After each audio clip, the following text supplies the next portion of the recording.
Bem com a Vida, com pastor Rogério Amorim, evangelizando o Brasil e o mundo, através da TV e da internet. Graças a Deus com vocês, mais uma vez, agradecendo a este Deus pelo privilégio de estarmos aqui na Central TV, canal 25 da NET, todos os dias em horários diferenciados, e dando graças também pelo privilégio de poder entrar na sua casa ou onde quer que você esteja para levar uma mensagem de vida, de esperança, de amor, de perdão, de misericórdia, a misericórdia que vem do trono da glória e da graça onde Deus está assentado. E eu quero convidar você e a sua família, que vocês já nos conhecem através da televisão. Agora eu quero convidar você a nos conhecer ao vivo e a cores aqui em Campo Comprido e Ecoville, né? A gente já nem sabe mais como é que chama aqui, né? Uma coisa é certa, o bairro é o mais lindo de Curitiba, o mais verde, né? Ainda temos muitas araucárias por aqui, ainda, né? Estamos cercados por elas, graças a Deus, né? E no meio disso tudo, 10 mil metros de área, muitas salas, 2 templos maravilhosos e o principal para 1000 e tantas pessoas, uma catedral linda, né? Mas onde nós pregamos uma palavra sadia, a sã doutrina. Aqui não se inventa, porque nós estamos comprometidos com a palavra de Deus, né? Então, quero convidar você e a sua família a estar aqui qualquer um desses dias. Nós temos culto todos os dias, horários diferentes, né? Mas especialmente sábado, domingo, terça e quinta. São os cultos maiores da igreja, embora segunda, quarta e sexta nós tenhamos cultos. Segunda às 8 da manhã, quarta às 2h30 da tarde e sexta às 9 da manhã. E os cultos da noite às 8 horas, exceção no domingo que é às 7h30, né? Apesar de que também temos 9 da manhã, manhã do Espírito Santo. Então, tá aí um leque, né? Um cardápio, né? de cultos realmente extraordinários, onde nós podemos adorar a Deus, nos edificar de uma forma realmente extraordinária também. E em Campo Largo, onde nós temos mais uma dúzia de igrejas quadrangulares, né? Desde a ferraria aqui com o pastor Joaquim, né? Entrando Campo Largo adentro, nós temos uma especial para mim, no centro da cidade, na rua Joaquim Ribas de Andrade, esquina com a Clotário, Portugal. Por quê? Porque meu genro e minha filha, que são pastores lá, e fazem um trabalho exatamente igual ao daqui, com muito ensino, um louvor maravilhoso, um templo lindo, um trabalho digno, que realmente faz dessa igreja uma das maiores igrejas de toda Campo Largo, para a glória de Deus, né? Rua Joaquim Ribas de Andrade, esquina com a Clotário, Portugal, você realmente não pode perder. Eu quero convidar você também a estar conosco, por exemplo, todo sábado às 8 da manhã na Band, em rede aberta. A qualquer instante no YouTube, no canal Pastor Rogério Amorim. Você vai encontrar dezenas e dezenas de mensagens gravadas aqui no nosso templo ao longo dos tempos, não é isso? Então, você pode vir orar conosco qualquer dia da semana, das 8 às 9 da manhã. Sempre tem um pastor liderando uma reunião de oração das 8 às 9 horas da manhã. Nós temos escola bíblica dominical aos domingos, que é uma maravilha, né? Temos aí 37 professores de escola bíblica para as múltiplas classes, né, dentro das faixas etárias. Nós temos Instituto Teológico, nós temos um trabalho maravilhoso que é conhecido como Universidade da Família, Homem ao Máximo, Mulher Plena, eu me embanando todo com esses nomes aí, mas são trabalhos magníficos, né? Inclusive o Deus Provedor, que nos ensina a administrar o nosso dinheiro na ótica bíblica, que é um curso que realmente vai mudar a sua vida no que diz respeito à administração da sua casa, da sua vida particular e da sua empresa, dos seus negócios, né? Então, a qualquer tempo, venha estar conosco. Venha aprender mais a palavra de Deus juntamente conosco, que estamos aprendendo também, né? Levando realmente Deus a sério, e eu tenho certeza, sua vida não será mais a mesma.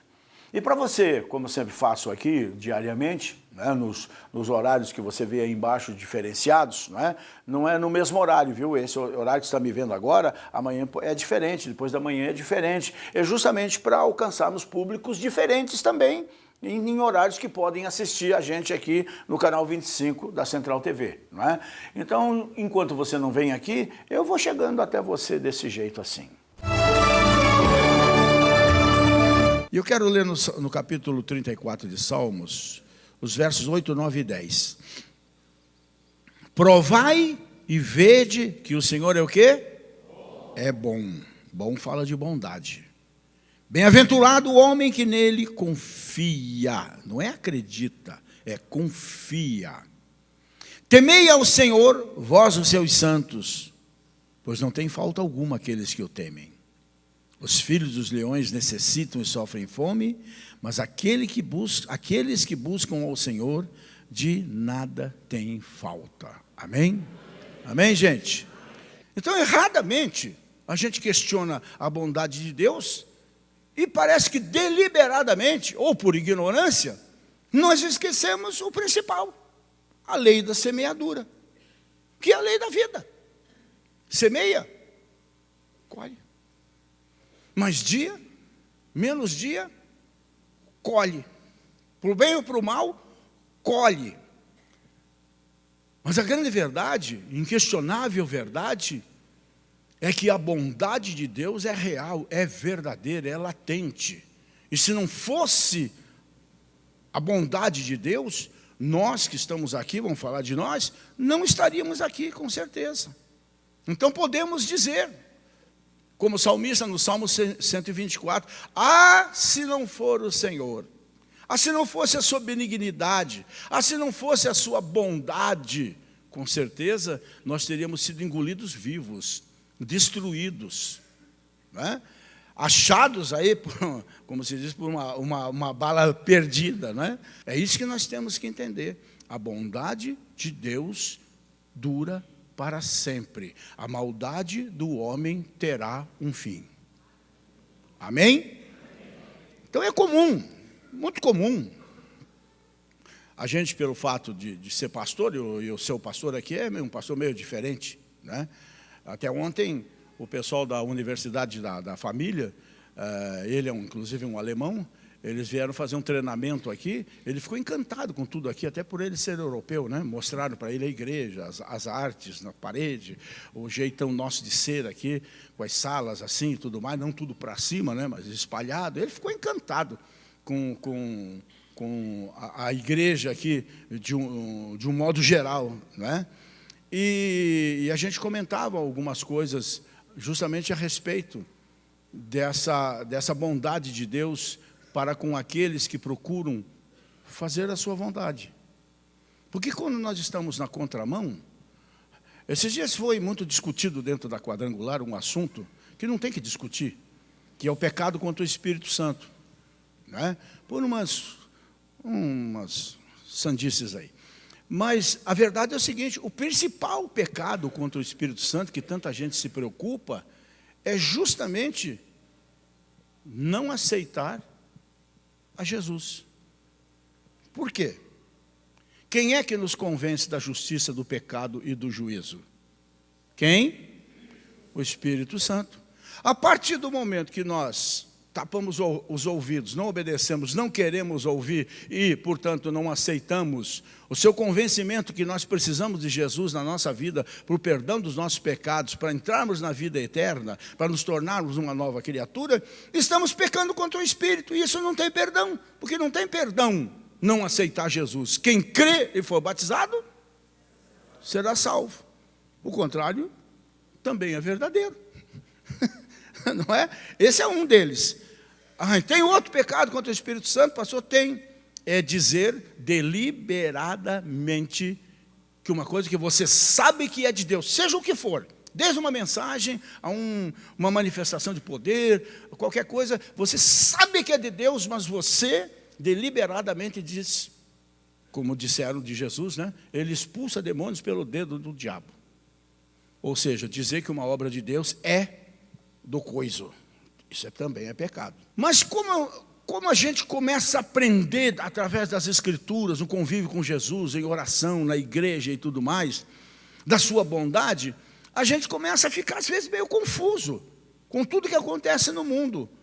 Mas tudo que acontece no mundo é a maldade do homem, inspirado pelo seu Deus com D minúsculo, né, que governa tudo isso aí. Porque uma coisa é certa, não tem em cima do muro, ou somos governados por Deus, ou somos governados pelo outro. Vazio a gente não fica nunca. Não tem esse negócio. Ou é de um lado, ou é do outro, né?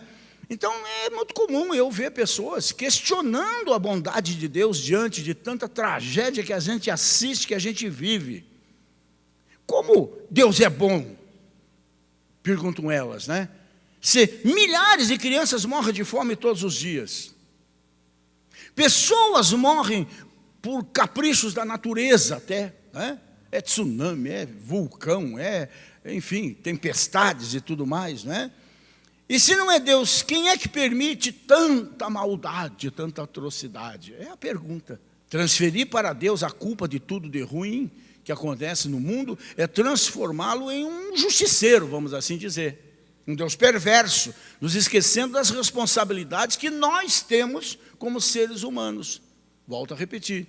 Nos esquecendo de um princípio básico de vida, e que é um princípio bíblico. Tudo que Deus não se deixa zombar. Tudo que o homem semear, isso ele também vai colher.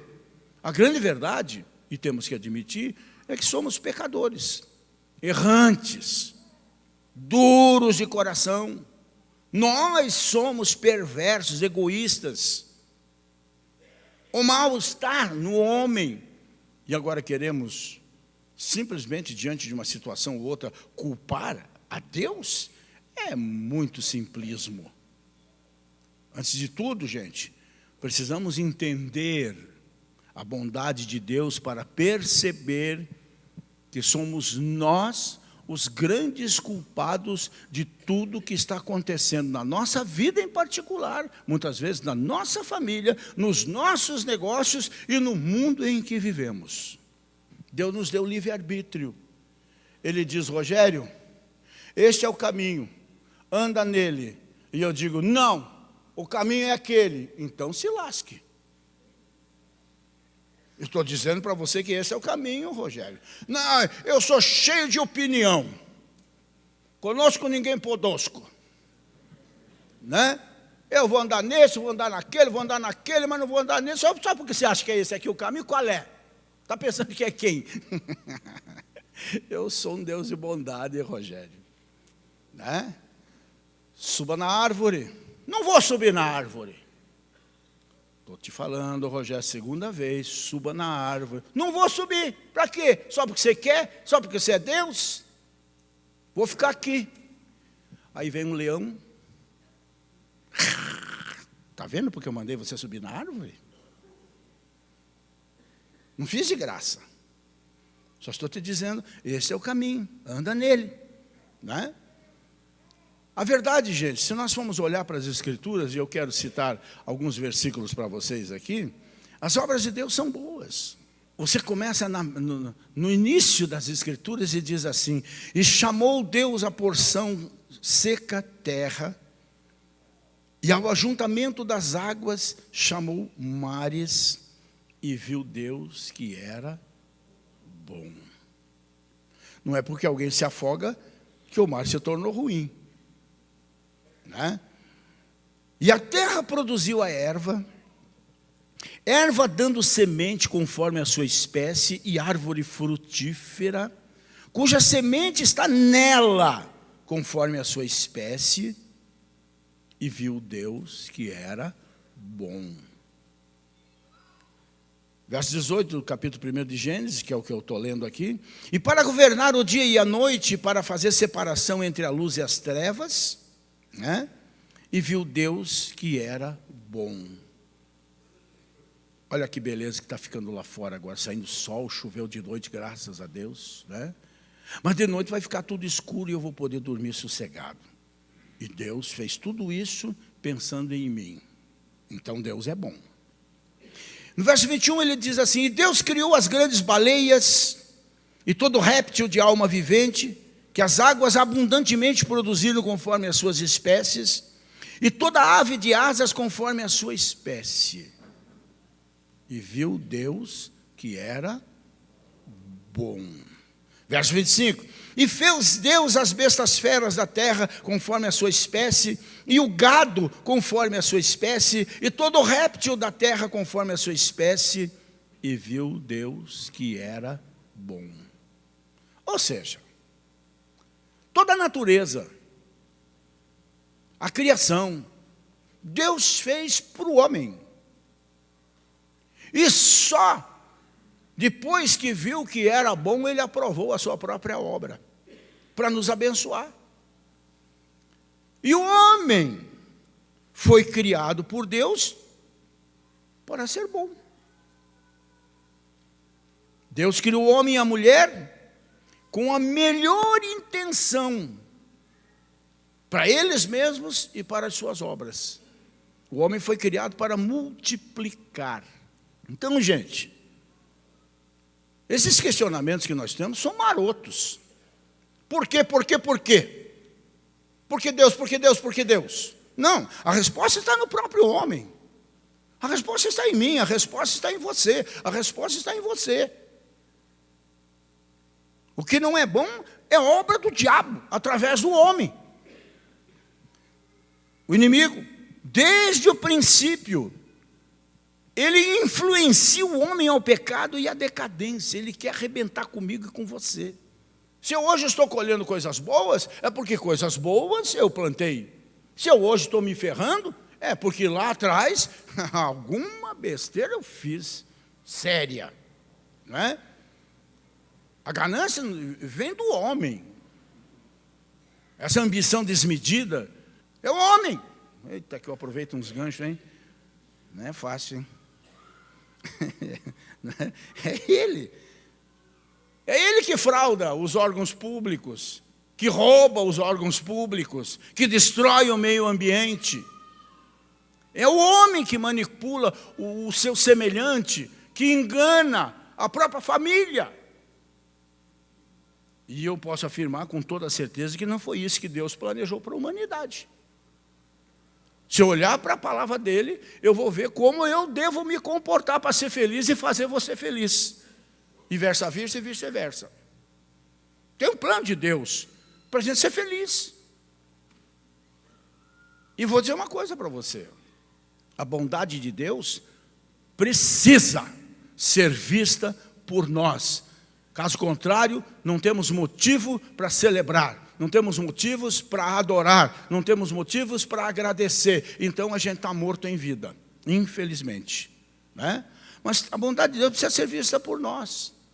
Para com o homem, para com a pessoa humana. Né? O Salmo 36, verso 7 diz assim: quão preciosa é, ó Deus, a tua benignidade, e por isso os filhos dos homens se abrigam à sombra das tuas asas. Por isso, por causa da bondade de Deus. No verso 10 diz assim: o Senhor estende a sua benignidade sobre os que te conhecem, e a tua justiça sobre os retos de coração.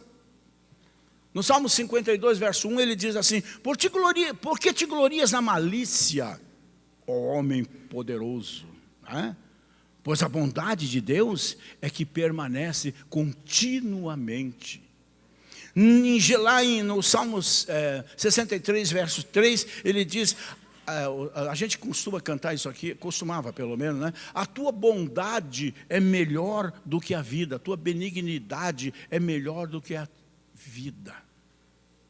E lá em Jeremias diz assim: e saciarei a alma dos pastores, dos sacerdotes de gordura, e o meu povo se fartará dos meus bens, diz o Senhor. Em Zacarias está escrito assim no verso 19 e 17: porque quão grande é a sua bondade, e quão grande é a sua formosura, o trigo fará florescer os jovens, e o mosto as donzelas. São linguagens bem arcaicas, mas lindas na sua retórica, né? Chegam a ser românticas, né? Nas suas verdades. E no capítulo 4 da primeira carta do apóstolo João, tem os versículos que dizem assim, no 7, amados, nos odiemos uns aos outros, é isso? Não. Porque Deus é bom, Ele só pode falar em bondade, em amor, em perdão, em misericórdia. Então Ele diz: amados, amemo-nos uns aos outros, porque o amor é de Deus, e qualquer que ama é nascido de Deus e conhece a Deus. No verso 8 Ele diz: aquele que não ama, não conhece a Deus, porque Deus é amor. No verso 9, nisso se manifestou o amor de Deus para conosco, que Deus enviou o seu Filho unigênito ao mundo para que por ele vivamos. E no verso 10 ele diz assim: nisso está o amor, não em que nós tenhamos amado a Deus, mas em que Ele nos amou e enviou o seu Filho para tomar o nosso lugar.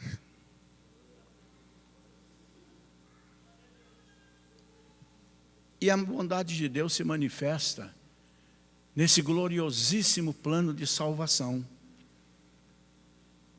Eu gostaria que você abrisse a sua Bíblia no capítulo 53 de Isaías.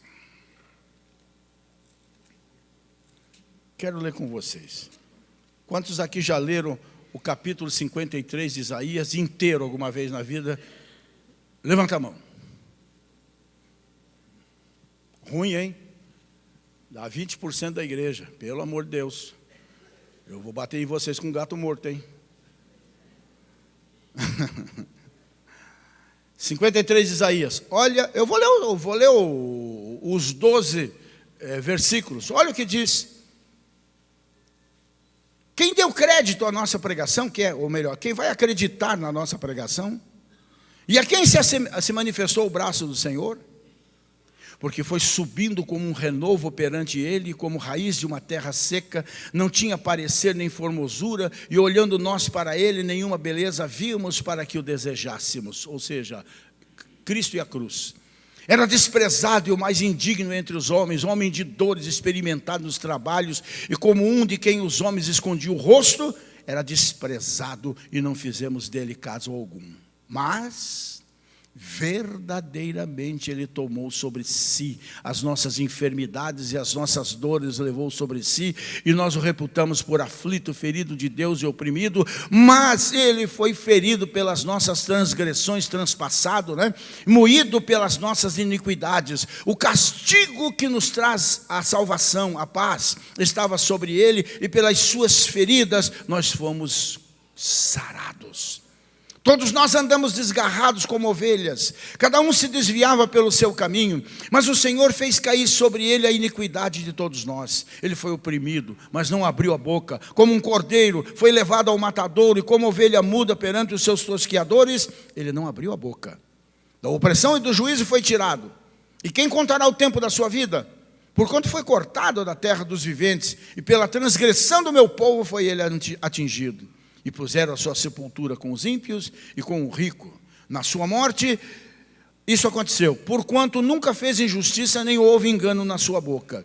No entanto, ao Senhor agradou moê-lo, e fazendo ficar doente. Quando sua alma se puser por expiação do pecado, verá sua posteridade, prolongará os seus dias, e o bom prazer do Senhor prosperará na sua mão. O trabalho da sua alma ele verá e ficará satisfeito. Com o seu conhecimento, meu servo, o justo, justificará a muitos, porque as iniquidades deles levará sobre si, pelo que lhe darei a parte de muitos, e com os poderosos repartirá ele o despojo. Porquanto derramou a sua alma na morte, e foi contado com os transgressores, mas ele levou sobre si o pecado de muitos, e pelos transgressores ele intercedeu. Esse capítulo é tudo. É tudo que você tem que entender da bondade de Deus e dos direitos que você tem por causa da bondade de Deus. Todos nós éramos como ovelhas que se haviam perdido, cada um de nós seguia o seu próprio caminho, mas o Senhor castigou o seu servo, castigou o seu filho, castigou Jesus, fez com que nós nele, sofrêssemos o castigo que, na verdade, nós merecíamos, mas que ele sofreu. Foi maltratado, mas aguentou tudo humildemente. Não disse uma só palavra, ficou calado como um cordeiro que vai ser morto, como uma ovelha quando cortam a sua lã. E ele fez isso tudo porque Deus é para lá de bom. Como é que a gente pode duvidar da bondade de Deus porque dói o dente? E é essa a tendência que nós temos. Deus é bom. Ponha isso no seu espírito, se alegre no seu Deus. Ele não é o responsável pela maldade do mundo, pois é o homem quem pratica as más obras. E o Senhor é tão maravilhoso que pode nos transformar em pessoas melhores, independentemente de quem somos ou o que nós fazemos. E nesse texto que nós lemos, nós vemos que a bondade de Deus resulta em salvação. No versículo que eu li aqui, o versículo 10, todavia, ao Senhor agradou moê-lo, fazendo enfermar. Quando a sua alma se puser por expiação do pecado, verá sua prosperidade, prolongará os seus dias e o bom prazer do Senhor prosperará na sua mão. Isso me remete a 2 Coríntios, capítulo 8, versículo 9, onde Paulo escreve que ele, Jesus, Deus, sendo rico, se fez pobre, para que através da sua pobreza nós enriquecêssemos. Olha a bondade de Deus nesse capítulo. A nossa salvação, a nossa prosperidade, a nossa cura, gente. E vocês acham que um Deus que prospera, um Deus que salva, um Deus que cura, um Deus que ocupa o nosso lugar, é um Deus mau? Como é que nós podemos duvidar da bondade de Deus? Então, vamos olhar, como diz o profeta Jeremias, de que se queixa o homem? Queixe-se cada um dos seus próprios pecados. Volto à lei da semeadura. Mas a verdade é que a bondade de Deus é real, é verdadeira. E essa bondade de Deus quer se manifestar na minha vida, na sua vida, a partir do momento que nós fizemos o porquê disso acontecer. Aquilo que eu ensino para vocês, ação e reação.